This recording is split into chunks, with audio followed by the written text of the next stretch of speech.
Здравейте, приятели! Отново сме в Hardware BG, за да си говорим след кратка пауза за новите интересни неща в света на хардуера. Това, разбира се, е Киро. Здрасти, Киро! Здравейте! Това, което сме ви приготвили този път, е като начало това чудо, наречено Alienware. Както казва твърди гордия собственик, един от скромните модели на Alienware, много скромните. Сложили сме го тук, защото това ще бъде една от основните теми в няколкото следващи издания на Game Guide, в хардуерната рубрика. И по тая машина специално има да си покажем много работи. Като начало ние решихме да станем в такъв план, по стара традиция, когато хората бързаха да се снимат с всяка западна кола, която се появи в България. И така, темата този път е паметта. Ще започнем с това. Това, което поне мен живо ме интересува около паметите, е, че нещата там се развиват доста динамично, но може би не е зле да започнем с един актуален преглед на това, кои са важните неща, които трябва да знаем за паметта в момента. Кои са актуалните формати, актуалната тактова честота. Може би с това трябва да започнем. Ами, де-факто, нещата при паметите не се развиват чак толкова динамично като технологии, в смисъл оперативната памет за компютър. Най-динамично се развива обема, от който имате нужда, защото съвременните игрови заглавия задължително изискват вече минимум 1 гигабайт RAM. Ако искате, нали, комфортна игра, тогава вече имате нужда от 2 гигабайта, което вече ще ви позволи, нали, да играете най-новите игрови заглавия при нормални. Един бърз въпрос веднага. Все пак 2 гигабайта, обаче това ли е тавана? Да не се размещаваме за повече за момента? Ами 2 гигабайта не е тавана, разбира се, който е максималист може да слага и повече, но това не е минимум, а това е вече задоволителното равнище за съвременен геймърски компютър, така че който се занимава само с игри, 2 гигабайта би трябвало да го устройва перфектно за момента.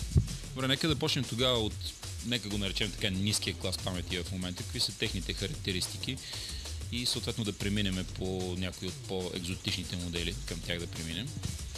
Ами, ниският клас памети, първо искам да обясня, че има разлика когато имате Intel базирана система или AMD базирана система. Новите интелски системи ползват DDR2 памет, докато AMD системите все още, поне за още около 6 месеца напред, ще ползват все още старата, в кавички, обикновена DDR1 памет. Какви са характерните особености при тях? DDR2 паметта работи на по-високи тактови честоти, но за сметка на това на по-висока латентност, докато DDR1 паметта работи на по-ниска тактова честота, но на по-ниски латентности. Може би сега е момента, в който трябва да обясня какво точно е латентност. Всъщност, латентност де-факто значи закъснение. Какво ще рече това? Това ще рече закъснение между когато една заявка е подадена и съответно изпълнена, и тук вече става ясно защо е по-ниската латентност е по-добра по всички положения. И нали, това е вече и характерната разлика между DDR1 и DDR2 паметите, че при DDR2 паметите за постигане на по-висока производителност се разчита на по-висока тактова честота, докато при DDR1 паметите се разчита на по-ниски латентности. Може ли да се каже генерално, че един или другия тип памети, съответно използвани от AMD и Intel, има преимущество? В зависимост от конкретните приложения, които се ползват, има разлика каква памет се ползва, но в общи линии за момента производителността е почти идентична, тъй като това е основният недостатък на DDR2 паметта, че работи на много високи латентности и това позволява на DDR1 паметта да компенсира с доста по-ниските латентности при работа. Добре, ако искаме сега в момента да съберем една машина, както обикновено знаеш, че се целим в разумния минимум за геймърска машина, коя би трябвало да бъде тактовата честота, към която да си, и дали тактовата честота е първия критерий, по който трябва да подберем паметта си? Първият критерий, който аз бих посъветвал хората да подберат паметта си, е обема. Тактовата честота е хубаво нещо, но когато не ви стига обема и се стигне до обращение към хард диска, тактовата честота на паметта не ви спасява.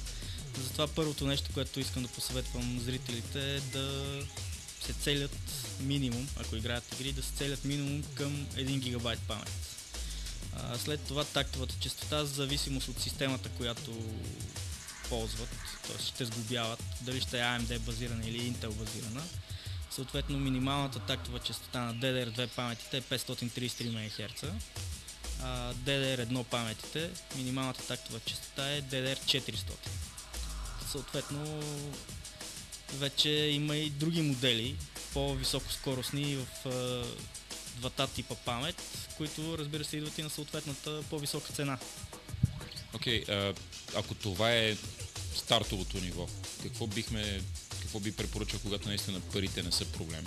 Говорим и като обем, и като тактова честота, съответно, или характеристики на паметта.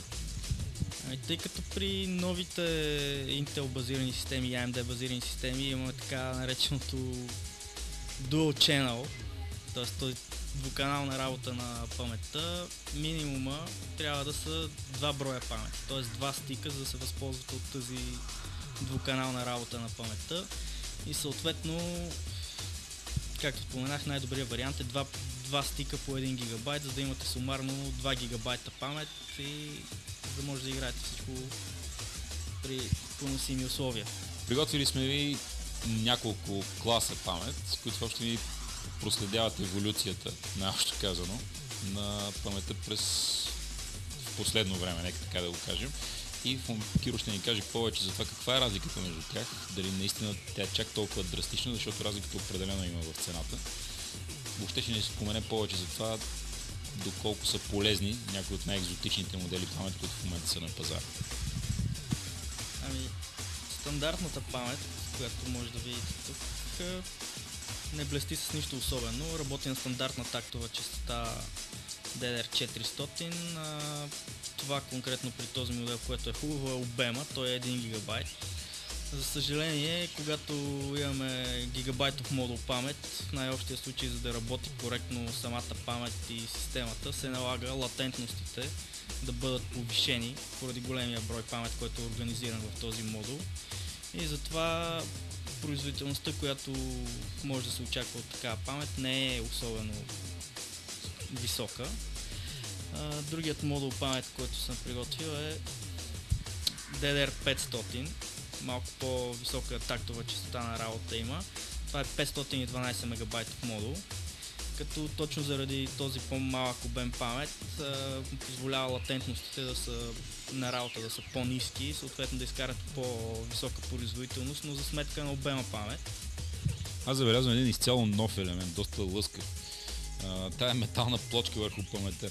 Ясно е, че става въпрос за охлаждането по-скоро, но не обясни ни, моля те, освен че изглежда добре паметта, така, какви други плюсове има подобен тип охлаждане?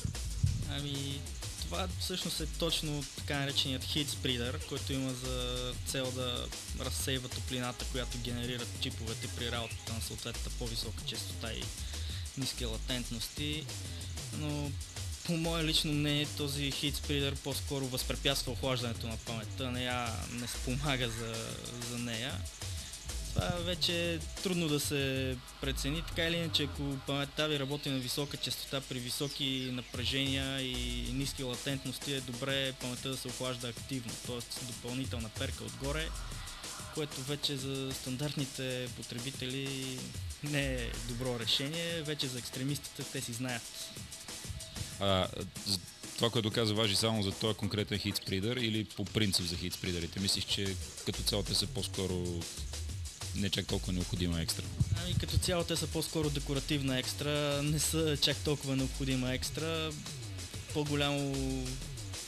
По-голям резултат би имало, ако върху самите чипове памет има зарепени RAM синкове, които са уребрени, а не просто една така метална ламаринка.